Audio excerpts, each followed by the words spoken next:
Hello everyone and welcome to Petworking. I'm Peter Kenseth, Vice President and Partner at Mind Strategy Group, and I'm here at the Freshpet booth at WVC 2025 with Bud Hanson, Marketing Consultant for Freshpet. Bud, tell us a little bit, Freshpet we think, really has defined the fresh food category, but not necessarily something we think about in terms of therapeutic diets or in a veterinary setting. And in talking with other fresh food brands here at the show, a lot of them say, we have to be here to make sure that vets know about us and that we don't lose our customers in the vet's office. Is that the case for Freshpet? Well, we're mostly here just to educate. We started Freshpet in 2006, so we're coming up on our 20-year anniversary. As the largest and oldest in the fresh pet food category, we feel like we kind of have the senior voice and are simply here to educate veterinarians on fresh pet food, some of the benefits to their well pet that they see every day, and just let them know that if they have clients feeding it, to be confident that it is not raw, it's fully cooked, and it does have some health benefits to some of their patients. Yeah, you touched on some important things there. I think a lot of vets, certainly we've done a lot of shows on Petworking, articulating the benefits of whole food nutrition, and raw can be a part of that, but there's there's food safety concerns with raw. You have to be careful with it, and I think a lot of vets are still becoming comfortable with the idea of raw food, so if you're getting confused for raw food, that's a whole nother barrier to cross. Well, if there's one thing that we want veterinarians to understand after they leave our booth is we are not raw. We are gently cooked, basically pasteurized product, and so there is no food safety issues, and particularly all the recalls that's going on with avian flu and things like this.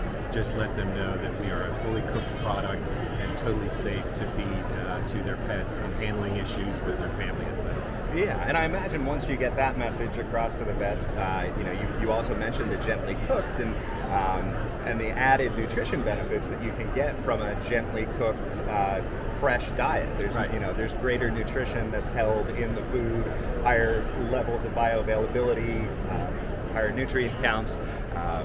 We've seen studies. We've talked with James Templeman of Primal Pet Foods and Dr. Greg Aldrich at Nulo, and the studies that are coming out are really showing that the bioavailability and the nutritional benefits of fresh food that avoids high heat production methods are a lot higher. Is that something you're articulating to the vets as well? Absolutely. The amino acid availability for a gently cooked product is about 10% higher than a kibble diet, and in fact, actually, it's slightly higher than even raw pet foods.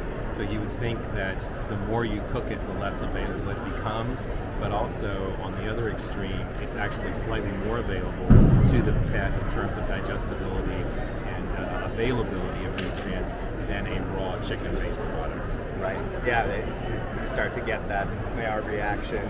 Yep. Some denaturing of the proteins makes it a little bit easier for pets to digest, for sure. We're currently fed to over 13 million dog-owning households. So veterinarians, if you play the numbers out, that's about 1 in every 5 clients, dog clients that you will see are being fed Freshpet. And so again, we are here just to let them be comfortable with the clients that are feeding it, and also look at Freshpet for some certain benefits and advantages, particularly with healthy weight management.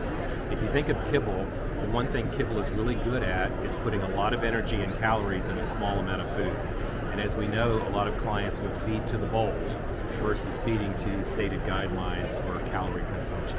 And so what's happening is if you have equal volumes of a fresh diet, which again is about 70% moisture, versus a kibble product closer to 10 to 12, you are getting the same volume into the animal feels full, but they're getting about half the calories. So the animal tends to be satisfied, but also tends to maintain a healthier weight a little easier. For sure. Yeah, no, and we see that across the board. I think it's a big part of the farmer's dog messaging. We see it with other raw and fresh and fresh refrigerated and freeze-dried diets. Tends to promote a much healthier weight. But do you see a lot of, the 13 million households that are feeding Freshpet? How many are feeding it exclusively as like the primary diet, and how many are using it as a topper? I don't know those exact numbers, but you would have to think, particularly with larger dogs, that it might be a little more pricier to feed exclusively Freshpet. Yes, they are using it as toppers. Certainly they're using it as training treats and things like that. But they see that even in a mixed formula basis, as long as they're kind of meeting that caloric needs, it kind of enhances palatability for sure. Also, another area that we're seeing a lot of interest is with home cooking. Home cooking is on the rise, and it's certainly the intent of clients who want to home cook is great, and it's actually what helped us start this company 20 years ago. But what's happening is veterinarians are a little bit feeling like they're operating in the dark because they don't have a website to go to, they don't have a website to check phosphorus, and also where did the recipe come from, was it formulated properly, is it cooked consistently every single time.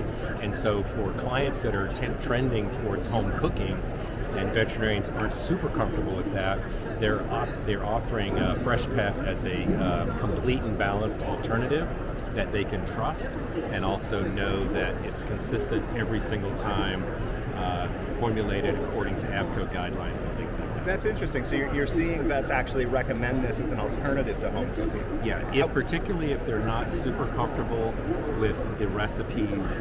You know, an Instagram recipe, at least some of the research we've done, is the vast majority of those recipes are not complete and balanced to start with. Right. Then you have inconsistent in how you cook it.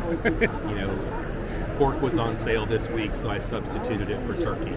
And, you know, I was out of this particular ingredient, so I substituted that. And pretty soon, what may have started as complete and balanced certainly does not stay that way. Yeah, we did an episode with Caroline Artis. She was an award-winning chef in the human food world, and she's now become the holistic dog chef.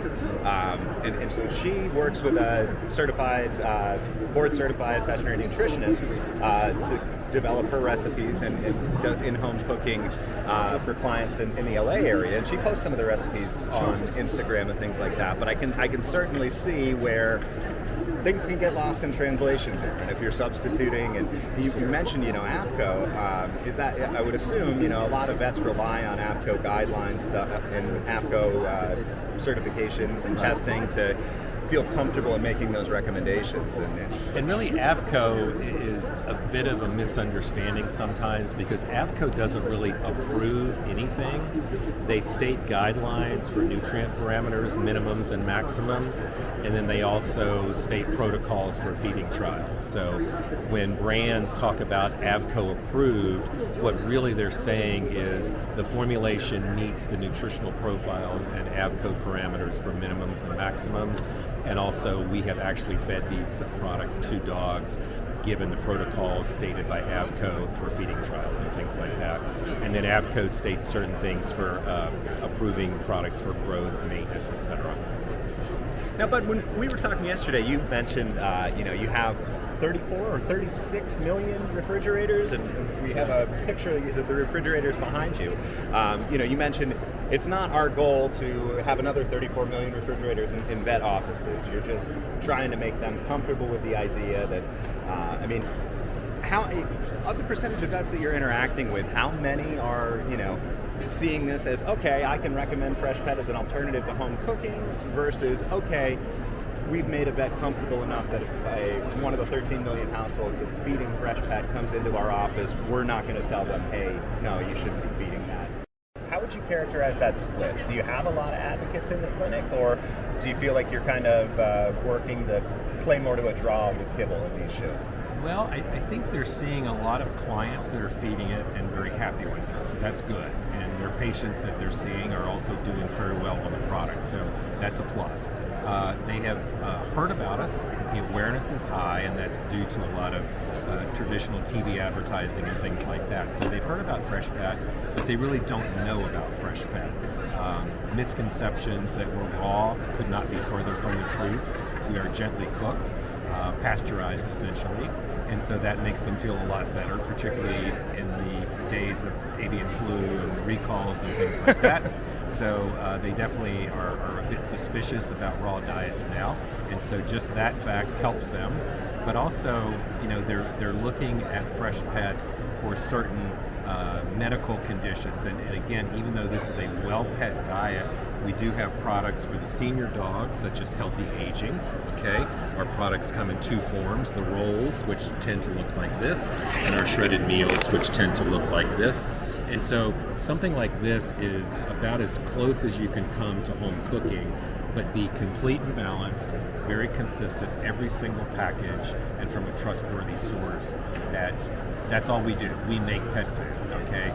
A client who makes it at home, that's not all they do. They make a lot of other things for their family and things like this. And even if they're the best chef in the world, every single batch or meal tends to be slightly different. So we take great strides in quality control and making sure that all of our products are consistent from bag to bag to bag or roll to roll. Yeah.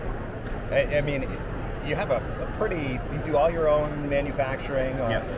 No co-man? No. You control it from... We have 3 manufacturing facilities. All of them are wholly owned. That's all that we make in those facilities. And so, all of them are U.S. based. And so folks can trust that they're getting a quality product straight from the U.S. And it's a very complex distribution model dealing with a perishable product, but we take great strides to make sure that each package is as fresh as we can make it. Right. Now, I mean, I think that's a big difference between Freshpet and some of the fresh frozen out there, or the shelf-stable fresh, right? This is a product that is cooked, then chilled, and then it's kept refrigerated throughout the supply chain, right? Correct, absolutely. And it's not the easiest thing in the world, but we think it's worth it. Yeah. Now, talk to us. Are there new advances coming with Freshpet, new products? I know you pointed out the healthy aging. Is that launched? Is that in stores? Yes.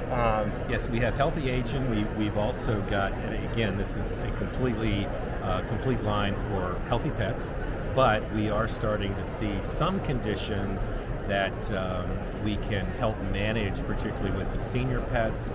We've got a product for sensitive skin and stomach. And so some of these healthy pets that may be trending towards a disease condition, or as they get a little bit up there in age, senior dogs have some unique needs in terms of mobility, and particularly dogs as they age have dental issues. So we're certainly looking at texture of the food, making sure it's smooth and easy to consume and also digest, and also added glucosamines and things like that for mobility. Any new product launches we can expect coming this year? Or? I'm sure we'll have a few, but want to kind of keep that under wraps until they're actually out there. But we're always looking at ways to innovate and ways to meet the needs of our healthy patients out there. Very cool. Very cool.